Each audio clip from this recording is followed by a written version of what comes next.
জানতে চাই রাজা 49 সেই 1492 খ্রিস্টাব্দ থেকে নিয়ে এখন 2023 সাল, মাত্র 45 থেকে 47 বছর বয়স গুজরে গেছে, অতিক্রম হয়ে গেছে। এই 47 বছরের মধ্যে কি আল্লাহর কোরআন কি আছে না দুনিয়া থেকে বিদায় নিয়েছে? আমি আপনাদের কাছে জানতে চাই, 1952 সালে ভাষা আন্দোলনের জন্য মানুষ জীবন দিয়েছে, 1971 সালে মানুষ মুক্তিযুদ্ধের জন্য দেশের জন্য জীবন দিয়েছে। আল্লাহ কোরআনকে হেফাজত করার জন্য, আল্লাহ নবীর রিসালাতকে হেফাজত করার জন্য আবার যদি মুক্তিযুদ্ধের প্রয়োজন হয়, কে কে জীবন দিতে রাজি আছেন? আল্লাহকে একটু হাত তুলে দেখায় দেয়।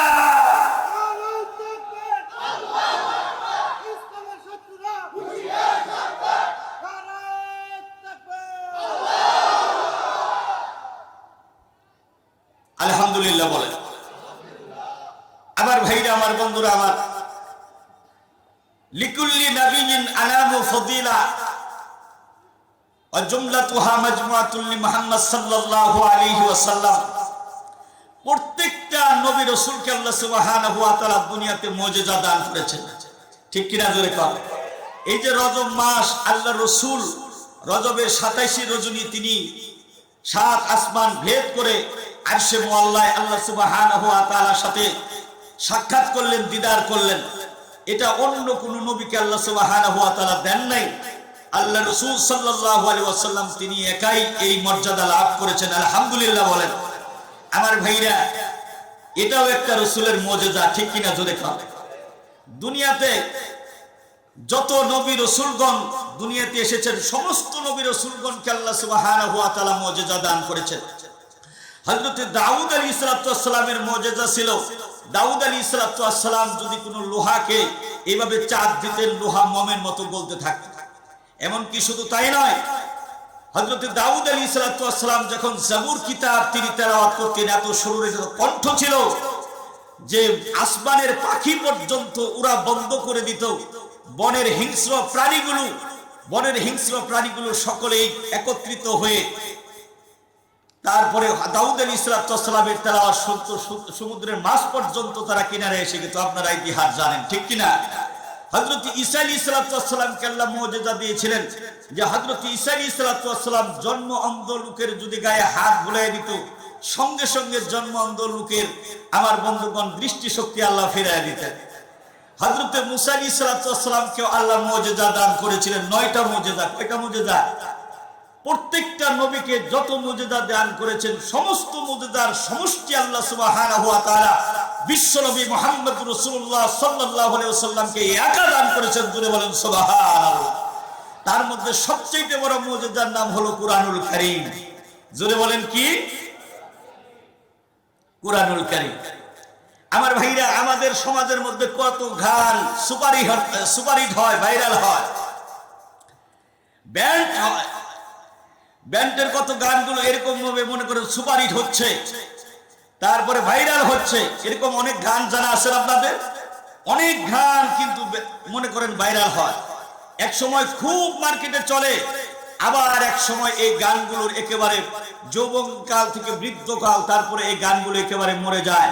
ওই গানগুলো বললে আর কেউ শুনতে চায় না, ঠিক কিনা জোরে কর। এরকম একটা গান এখন ভাইরাল হয়েছে, কুত্তার বাচ্চা ফুটফুটে সুন্দর, ঠিক না? কুত্তার বাচ্চা ফুটফুটে সুন্দর, যদি তুমি করো তারে মন ভরে আদর, তাহলে আসবে সে ছুটে তোমার কাছে পদ বলে। এরকম সুন্দর একটা গান, হ্যাঁ, এই যে মনে করেন ভাইরাল হয়েছে। আজকে বিভিন্ন জায়গায় এই ধরনের গানগুলো চলতেছে।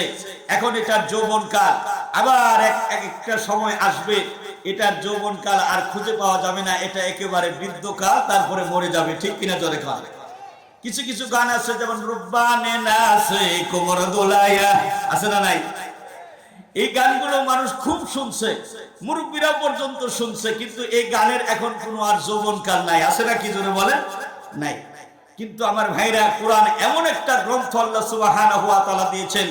আমার বন্ধুগণ, একটা মানুষ যদি প্রতিদিন 5 ওয়াক্ত নামাজ পড়ে, সূরা ফাতিহা 17 বার তেলাওয়াত করতে হয়, আর যদি শুধু ফরজ যদি পড়ে, আর যদি তার সাথে বেতের নামাজটা অ্যাড করা হয়, তাহলে প্রতিদিন তার সূরাতুল ফাতিহা 20 বার করে তেলাওয়াত করতে হয়, কিন্তু আজ পর্যন্ত এমন কথা কেউ বলে নাই যে হুজুর আর এই সূরা ফাতিহা পড়তে ভালো লাগে না, নতুন একটা সূরা পড়লে কি ভালো হয় না, এরকম কথা কি আজ পর্যন্ত কেউ বলেছে? আর কেউ বলতে পারবে? আমার ভাইরা, এটাই হলো কোরআনের সবচেয়ে বড় মুজিজা। জোরে বলেন সুবহানাল্লাহ। কোরআনের সব সময় যৌবনকাল। আলহামদুলিল্লাহ বলেন। কোরআনের সব সময় কি কাল? যৌবনকাল। আমার ভাইরা, আল্লাহ সুবহানাহু ওয়া তাআলা নবী রাসূলগণদেরকে যত মুজিজা দিয়েছেন তার মধ্যে সবচেয়ে বড় মুজিজার নাম হলো কুরআনুল কারীম, যেটা বিশ্বনবী মুহাম্মদ রাসূলুল্লাহ সাল্লাল্লাহু আলাইহি ওয়াসাল্লামকে দান করেছেন। জোরে বলেন সুবহানাল্লাহ। হযরত মূসা আলাইহিস সালামকে আল্লাহ মুজিজা দান করেছেন, 9টা মুজিজা দান করেছেন। তার মধ্যে সবচেয়ে বড় মুজিজার নাম হলো লাঠি। মুজিজার নাম কি? লাঠি। হযরত মূসা আলাইহিস সালাম, আমার বন্ধুগণ, আল্লাহ সুবহানাহু ওয়া তাআলা বললেন ইযহাব ইলা ফিরাউন, হে মূসা তুমি ফিরাউনের কাছে যাও। ইসলামী অ্যাফার্মেন্ট পাওয়ার পরেই আল্লাহ সুবহানাহু ওয়া তাআলা হযরত মূসা আলাইহিস সালামকে ডাইরেক্ট প্রধানমন্ত্রীকে দাওয়াত দেওয়ার জন্য আহ্বান করলেন। ওই সময়ে ওই মিশরের প্রধানমন্ত্রী কে ছিল? ফেরাউন। কে ছিল? জোরে বলেন। ফেরাউন। আমাদের সমাজের মধ্যে তাবলীগ ভাইয়েরা অনেক কাজ করে, সুন্দর কাজ করে, কিন্তু তারা দেখবেন বেশিরভাগ রিস্কাওয়ালা, ভ্যানওয়ালা, গরিব প্রকৃতির মানুষদেরকে বেশি দাওয়াত দেয়। কিন্তু তারা যতটা গুনাহ না করে, অপরাধ না করে, তার চাইতে বেশি অপরাধ করে ওই সমস্ত ধনাঢ্য লোকেরা যারা কলমের খোঁচায় হাজার হাজার টাকা দুর্নীতি করতেছে। ঠিক কিনা জোরে কর? কোটি কোটি টাকা তারা দুর্নীতি করতেছে, ঘুষ খাইতেছে, সুদ খাইতেছে, কিন্তু তাদের কাছে দাওয়াত দিতে সাহস পায় না। এই জন্য মূসা আলাইহিস সালামকে আল্লাহ রাব্বুল আলামিন বলে দিলেন ইযহাব ইলা ফিরাউন, আপনাকে ইসলামী অ্যাপয়েন্টমেন্ট দেওয়া হয়েছে, সুতরাং আপনি সর্বপ্রথম ফিরাউনের কাছে যান, ফিরাউনকে দাওয়াত দেন। কারণ প্রধানমন্ত্রী যদি আল্লাহ বলা হয়ে যায়, প্রধানমন্ত্রী যদি কোরআনের মহব্বত তার অন্তরে থাকে, প্রধানমন্ত্রীর অন্তরে যদি কোরআনের ভয় থাকে, কোরআনের মহব্বত থাকে, আল্লাহর ভয় থাকে, তাহলে গোটা দেশের মধ্যে একটা শান্তি বিরাজ করবে। ঠিক কিনা জোরে কও? এই জন্য আল্লাহ রাব্বুল আলামিন বলেন আল্লাযীনা ইম্মাক্কান্নাহুম ফিল আরদি আকামুস সালাতা ওয়া আতুজ যাকাতা ওয়া আমারু বিল মারুফ ওয়া নাহাউনা আনিল মুনকার। আল্লাহ রাব্বুল আলামিন বলেন, যদি আমি আল্লাহ তাআলা যদি ঈমানদারদেরকে, টুপিওয়ালাদেরকে যদি আমি আল্লাহ তাআলা ক্ষমতা দিয়ে দেই, তাহলে এই ঈমানদার লোকেরা ক্ষমতায় আসার পরে এই রাজত্বটা দখল করার পরে তারা পার্লামেন্টে 4টা আইন পাস করবে। কয়টা আইন? আরো জোরে, জোর হলো না। 4টা আইন পাস করবে।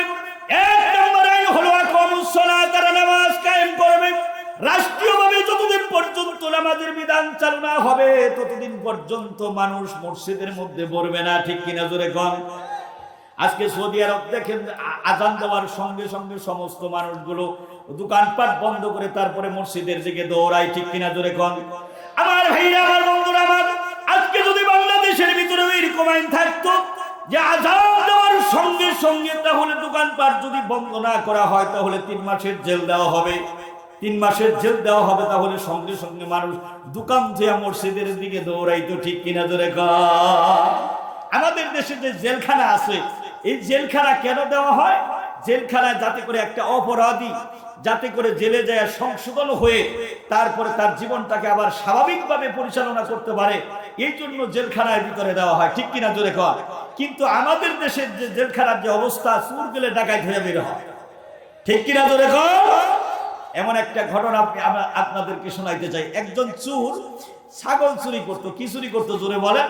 কিন্তু ওর এত পুরা কপাল, এত পুরা কপাল, যতবার ছাগল চুরি করে ততবারই ধরা খায়। ধরা খাওয়ার পরে মামুজি গেছে তো জেলখানায়। জেলখানায় যাওয়ার পরে যে জেলের কামরার ভিতরে তাকে থাকতে দিছে, ওই কামরার ভিতরে যায় দেখে বিশাল বড় দেহ, এইরকম মোটা, এইরকম এক মুসালা করে বসে রয়েছে, 4-5 জন খালি তার শরীর মনে করেন মেসেজ করতেছে। এটা দেখে ওর পেটের ভাত গেছে মাঠা হয়ে, পেটের ভাত মাঠা হয়ে গেছে। কয় সর্বনাশ, পরে আমার ফালাইলো রে, এ রাত করে গলা টিপা যদি বাইরে হয় তাহলে অবস্থা বুঝতে। এখন এক কিনারের মধ্যে যায় থরথরে থরথরে খালি কাঁপতেছে। ওই মুসালা ডাক দিছে, এদিকে গেছে। যাই হোক, কিরে কি ব্যাপার, কি চুরি করে আসছ, কি ডাকাতি করে আসছ? কথা কয়। কি ডাকাতি করে আসছ? কথা কয়। বস কইতে শরম করে, কে বলো কি ডাকাতি করে আইছো? কই না ডাকাতি নেব, ছাগল চুরি করে ধরা গেছে। তুই তো আমার ইজ্জত নাই খাইছ, ছাগল চুরি করে আমার কামড়ায় তুই। একেবারে লাভ দিয়ে যাইয়া বসের পায়ের মধ্যে বসে কয় বস আপনি কি ডাকাতি করে এটা আসছেন? রে কবরটা খারাপ, কবরটা বড়ই খারাপ, ব্যাংক ডাকাতি করতে যায় ধরা খাইছে। একটা বার যদি খালি মানে ফসকে যাইতে পারতাম, এক চান্সে কোটি কোটি টাকার মালিক, 14 গোষ্ঠী বয়ে খায় পারত ব্যাংক ডাকাতি। এরকমই তো হয়, ঠিক কিনা জোরে কর। এখন ওই ছাগল চুরে ওই ব্যাংক ডাকাতি বসের পায়ে ধরে বলতেছে, কয় বস আমার জন্য দোয়া করে দেন, জীবনে আর ছাগল চুরি করুন না, অন্তত পক্ষে না হইলে একটা ট্রাক চুরি করে তারপরে জেলে আসে।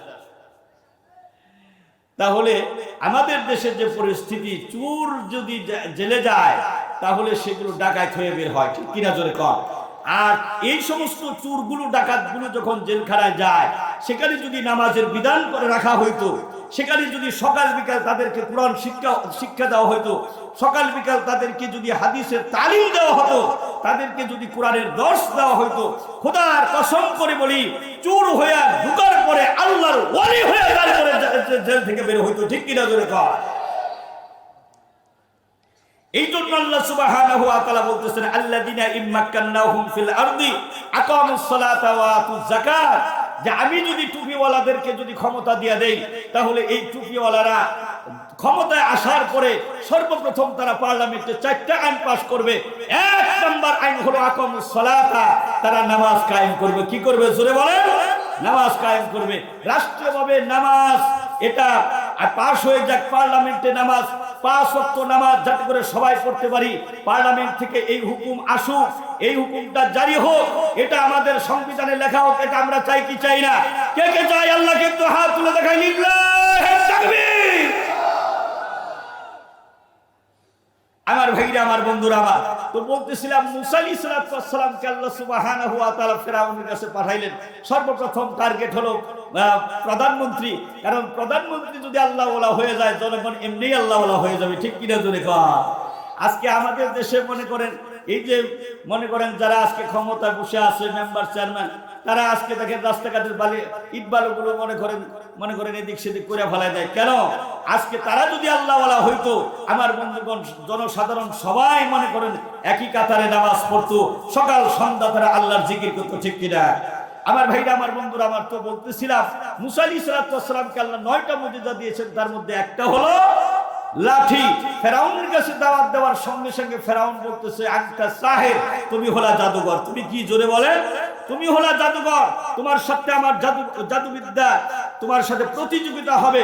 তুমি যদি আমাকে হারাইতে পারো, তাহলে আমি চিন্তা করব কালেমা পড়ে মুসলমান হওয়া যায় কিনা।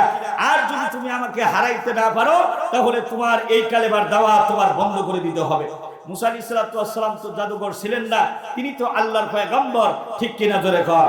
মুসা আলাইহিস সালাম আল্লাহর কাছে দোয়া করলেন, তারপরে চ্যালেঞ্জ গ্রহণ করলেন। ঠিক আছে, যদিও তিনি জাদুঘর ছিলেন না, তারপরেও তিনি ফেরাউনকে ভালো করার জন্য সর্বোপরি চেষ্টা করলেন। বিশাল বড় একটা মাঠে এইভাবে প্যান্ডেল করা হলো, স্টেজ করা হলো। স্টেজের মধ্যে রাজকীয় ভাবে ফেরাউন বসে আছে, আর ফেরাউনের সামনে সারা বিশ্ব থেকে বাছাই করা 70,000 জাদুঘর এনে হাজির করা হলো। তাফসিরে মাজাহারির ভিতরে আল্লামা সানাউল্লাহ পানিপতি সাহেব তিনি লেখেন, 70,000 জাদুঘরকে একত্রিত করা হলো। কয় হাজার জোরে বলেন? 70,000 জাদুঘর। 2টা করে জিনিস আনছে, একটা হলো লাঠি আর একটা হলো রশি। একটা হলো লাঠি আর একটা হলো রশি। অপরদিকে হযরত মুসা আলাইহিস সালাম তার ভাই হারুন আলাইহিস সালামকে নিয়ে দাঁড়িয়ে আছেন। আমার ভাইরা, আমার বন্ধুরা, আমার এখানে একটা সূক্ষ্ম বিষয় আপনারা এই চিন্তা করবেন যে এই 70,000 জাদুঘরকে আল্লাহ হেদায়েত কেন দিলেন? এই 70,000 জাদুঘর যখন তারা জাদু খেলা দেখাবে, তখন তারা পয়গম্বরকে সম্মান করে বলেছিলেন যে, হে পয়গম্বর, আপনি কি জাদু আগে দেখাবেন নাকি আমরা আগে দেখাবো? তাফসীরে জালালাইনের ভিতরে আল্লামা সানাউল্লাহ পানিপতি সাহেব তিনি লেখেন, শুধুমাত্র এতটুকু সম্মান করার কারণে, আল্লাহর পয়গম্বরকে এতটুকু সম্মান করার কারণে ওই মজলিসের ভিতরে ফেরাউন সহ সমস্ত জাদুঘরদেরকে আল্লাহ হেদায়েত দান করেছিলেন। এই জন্য আলেমুল আমাদেরকে কষ্ট দিবেন না, আলেমুল আমাদেরকে বিনা কারণে জেলখানায় বন্দী করবেন না, আলেমুল আমাদেরকে কষ্ট দিবেন না। মসজিদের ইমাম সাহেব যদি 500 টাকা যদি মনে করে বেতন বাড়িয়ে চায়, তাই তাদেরকে মনে করেন চাকরি থেকে অ্যাবাউট করে দেয়, এরকম আছে না নাই? এটা করবেন না। যে একটা মানুষের সবচেয়ে গুরুত্বপূর্ণ ইবাদত হলো সালাত, আর এই সালাত যার পিছনে নামাজ, যার পিছনে আদায় করতেছে, যে নামাজ যে ইমামের পিছনে আদায় করতেছে, সেই ইমামের বেতন বানানোর জন্য 14টা মিটিং করতে হয়। ঠিক কিনা জোরে কয়? 500 টাকা বেতন বানানোর জন্য 14টা মিটিং করতে হয়। আর খালি কয় হুজুর ধৈর্য ধরেন, ধৈর্য ধরেন। ওই একজনের 2জন ছেলে ছিল, একটা কথা মনে পড়লো কয়ে ফেলে। হ্যাঁ, একজনের 2জন সন্তান ছিল, একটা বড় ভাই, ছোট ভাই। এখন ছোট ভাই দেখে যে বড় ভাইয়ের প্যান্ট ছিঁড়া, প্যান্ট কি ছিঁড়া। এখন বাবারে যায় বলে যে বাবা, বড় ভাইয়ের প্যান্টটা ছিঁড়া গেছে গা, তুই বড় ভাইরে কি একটা প্যান্ট কিনা দিতে পারো না? বাবে কয় ধৈর্য ধর, দিব না, ধৈর্য ধর, দিব ইনশাআল্লাহ। তো এইভাবে কয়েকদিন যাওয়ার পরে তো সবাই মিলে একত্রিত খাইতে বসছে। এখন খাইতে বসছে, আগে তো চেয়ার টেবিল এরকম ছিল না, আগে ছিল যে ছোট ছোট, হ্যাঁ না পিড়া ছিল, পিড়া। হ্যাঁ, ফিরি বলা হয় আমাদের এলাকায়, আমিও কিন্তু ধামরাইয়ের ছেলে। হ্যাঁ, পিড়ার মধ্যে বসতো, ফিরির মধ্যে বসতো। তো ওইভাবে যখন বসছে, ওই যে বড় ভাই যখন ওইভাবে বসছে, 2টা ঠ্যাংকে উঁচা করে দিছে, একেবারে প্যান্ট তো ছিঁড়া, বিশি 2টা বেড়ে গেছে। এখন ছোট ভাই অবস্থা দেখে বাবার কয়, কি কয়, বাবা তোমার এনে কতবার কইলাম যে বাইরে একটা প্যান্ট কিনে দাও। বাবে কয়, কি কয়, ধৈর্য ধর, দিমু তো। ছোট ভাই কয়, ধৈর্য আর কত ধরবো, ধৈর্য বেশি তো বাইরে গেছে।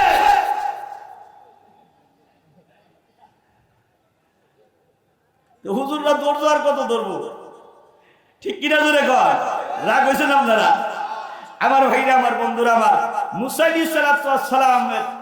আলাইহিস সালামকে শুধুমাত্র সম্মান করার কারণে, এখানে সানাউল্লাহ পানিপতি সাহেব তিনি লিখেছেন যে শুধুমাত্র এতটুকু সম্মান করার কারণে আল্লাহ সুবহানাহু ওয়া তাআলা তাদেরকে এই মর্যাদা দান করেছেন, তাদের সবাইকে হেদায়েত দান করেছেন। আমার ভাইরা, আমার বন্ধুরা, আমার এবার জাদুবিদ্যা শুরু করা হলো। ওই 70,000 জাদুঘর তারা কি করলো, ওই 2টা করে রশি ছেড়ে দিল। একটা হাতের লাঠি আর একটা রশি ছেড়ে দেওয়ার সঙ্গে সঙ্গে তাফসিরে মাজাহারির ভিতরে আল্লামা সানাউল্লাহ পানিপতি সাহেব তিনি লেখেন যে এই দুইটা একটা সাপ, একটা রশি আর একটা লাঠি, 2টা জিনিস, 2টা বিষধর সাপ হয়ে একেবারে শাসা করে উঠলো। ফেরা মুসা আলাইহিস সালামের দিকে রওনা হচ্ছে। 70,000 জাদুঘর 2টা করে জিনিস আনছে, 2টা করে সাপে পরিণত হয়েছে। কত হাজার সাপ হয়েছে? 1,40,000 সাপ যদি একজন মানুষের দিকে শাসা করে আসতে থাকে, তাহলে মুসা আলাইহিস সালাম তো একজন মানুষ হিসাবে ভয় পাওয়াটা স্বাভাবিক। তিনি একটু পিছন দিকে চলে আসলেন। আমার ভাইরা, শুধু মুসা কেন, আমরাও যদি ওই কোণা থেকে একটা সাপ যদি ফুস করে উঠে, কোন দিয়ে যে কতজন দৌড় দিব, আমার থুয়ে দৌড় দিব, দূর তোর বক্তার গোষ্ঠী গিলায় দৌড়া পালা। ঠিক কিনা জোরে কর?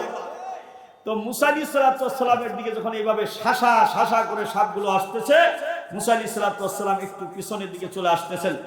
আল্লাহ রাব্বুল আলামিন ডাক দিয়ে বলতেছেন, হে মুসা, দুনিয়ার জমিনে তোমাকে ভয় পাওয়ার জন্য আমি আল্লাহ পাঠাই নাই। জোরে বলেন সুবহানাল্লাহ।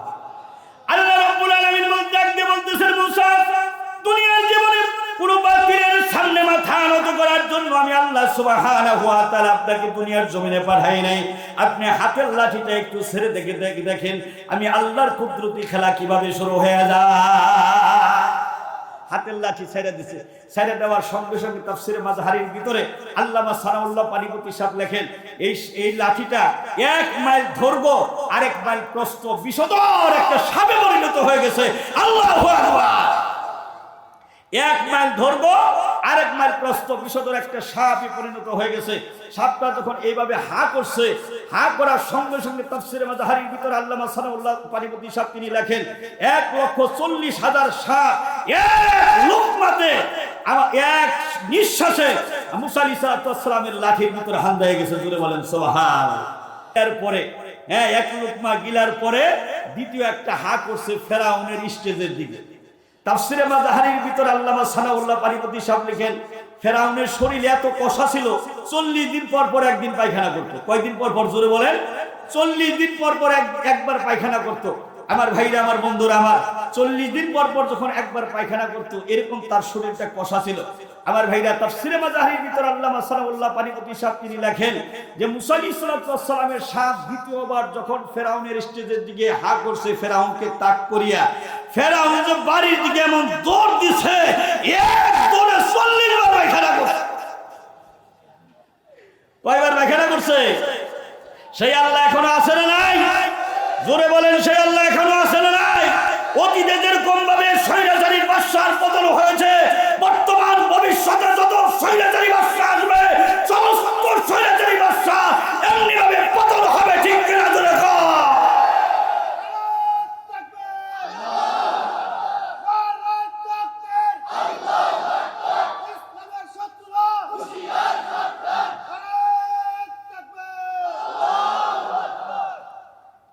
আমার ভাইরা,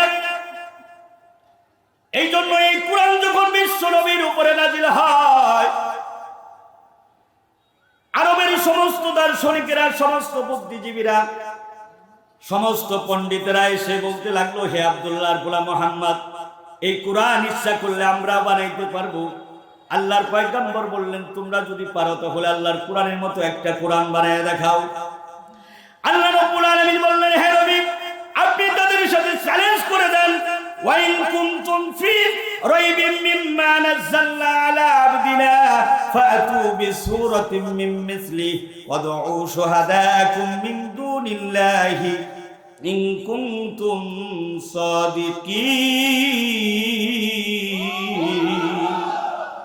আল্লাহ রাব্বুল আলামিন বলেন, তোমরা যদি আজকে পারো তাহলে আমি আল্লাহর কোরআনের মতো একটা কোরআন বানিয়ে দেখাও। তারা শত চেষ্টা করলো, পারলো না। এবার আল্লাহ তাআলা বলেন, তোমরা যদি না পারো তাহলে তোমাদের কানের মধ্যে যারা ওই ইহুদি নাসারা খ্রিস্টান যারা তোমাদের কানের মধ্যে এসে ফুসলায়, এটা আসমানি আওয়াজ নয়, এটা হলো মানব রচিত ভাষা। সুতরাং তাদের সহযোগিতা নাও, তাও তারা পারলো না।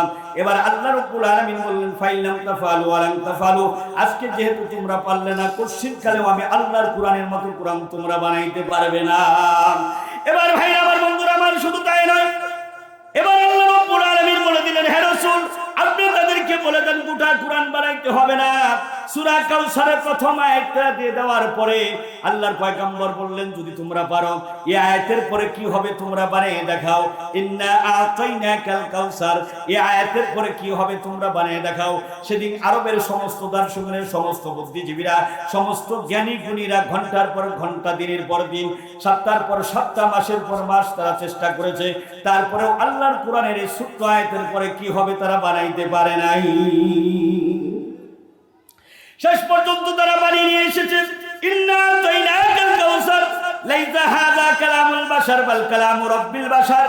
হে আব্দুল্লাহর গোলাম মুহাম্মদ, আমরাও স্বীকার করে গেলাম, এটা আসমানি আওয়াজ নয়, এটা মানব রচিত ভাষা নয়, এটা আসমানি আওয়াজ। হে আব্দুল্লাহর গোলাম মুহাম্মদ, আমরাও স্বীকার করে গেলাম, ইন্না আতাইনাকাল কাউসার লাইসা হাযা কালামুল বাশার বাল কালামু রাব্বিল বাশার। আমরাও স্বীকার করে গেলাম, এটা মানব রচিত ভাষা নয়, এটা আসমানি আওয়াজ। লিল্লাহি তাকবীর। এটা কিসের আওয়াজ?